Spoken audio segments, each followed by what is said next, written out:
বিশ্বকবি রবীন্দ্রনাথ ঠাকুরের ১৬৩তম জন্মবার্ষিকী উদযাপনে কবি স্মৃতিধন্য সিরাজগঞ্জের শাহজাদপুরের কাছারিবাড়ি, কুষ্টিয়ার শিলাইদহ এবং নওগাঁর পতিশ্বরে চলছে নানা প্রস্তুতি।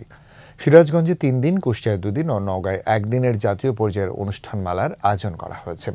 প্রতিনিধি তথ্যছবিতে মাসুম লিসার প্রতিবেদন।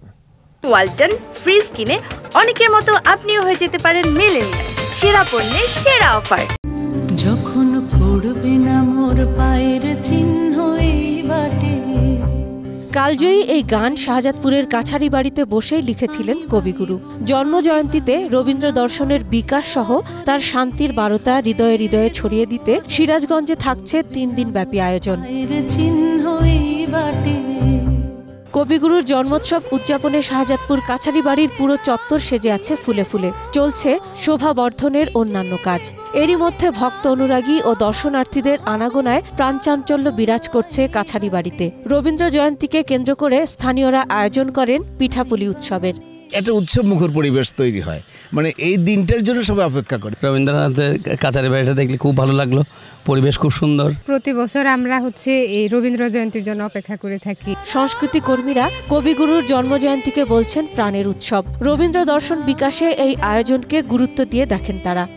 আমরা 3 দিন ব্যাপী এই উৎসবে সামিল হব। রবীন্দ্রনাথ ঠাকুরের যে অনুরাগী এবং তার ভক্ত এবং শিল্পী এবং দেশ বিদেশের অনেক দর্শনার্থী আসবে এবং মুখরিত হবে। কুষ্টিয়ার শিলাদহ কুঠিবাড়িতেও সাজ রব। 2 দিনের জন্মোৎসব উদযাপনে চলছে শেষ মুহূর্তের প্রস্তুতি। কবিগুরু তার অমর সব সৃষ্টির একটি বড় অংশ কুঠিবাড়ির তেতলা ঘরে বসে রচনা করেন।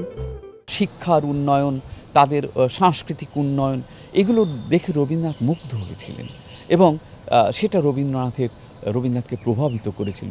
রবীন্দ্র জয়ন্তী উপলক্ষে বর্ণিল সাজে সাজানো হচ্ছে কুঠিবাড়ির আঙিনা। দেশের নানা প্রান্ত থেকে অসংখ্য রবীন্দ্র ভক্ত ছুটে আসছেন এখানে। ভালো লাগে, উনি বারবার আসতে ইচ্ছা করে। এখানে মিউজিয়ামে এত কিছু সাজানো আছে, আমরা এখানে এসে রবীন্দ্রনাথের অনেক জিনিস দেখতে পাচ্ছি। রবীন্দ্রনাথের গান গাইতেই ভালো লাগে। কবিগুরুর নিজস্ব জমিদারি নওগাঁর আত্রাই উপজেলার পতিশ্বর কাছারি বাড়িতেও চলছে শেষ মুহূর্তের প্রস্তুতি। জেলা প্রশাসন ও সংস্কৃতি মন্ত্রণালয়ের পক্ষ থেকে গ্রহণ করা হয়েছে দিনব্যাপী অনুষ্ঠানমালা।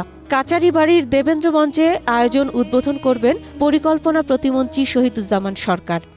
প্রোগ্রামটাকে একটু ছোট করে এটা বিকেল 3টা থেকে শুরু হবে উদ্বোধন অনুষ্ঠান, তারপরে আলোচনা সভা। অনুষ্ঠানের মাধ্যমে যেন রবীন্দ্রনাথকে ভালোভাবে জানতে পারে বা বুঝতে পারে। নওগাঁয় ধানকাটা ও মাড়াই এবং 4টি উপজেলা পরিষদের নির্বাচন থাকায় এবারের অনুষ্ঠান সংক্ষিপ্ত করা হয়েছে বলে জানান আয়োজকরা।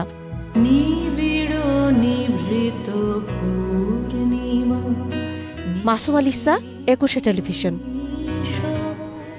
ওয়ালটন ফ্রিজ কিনে অনেকের মতো আপনিও হয়ে যেতে পারেন মিলেনিয়াল। সেরা পণ্যের সেরা অফার।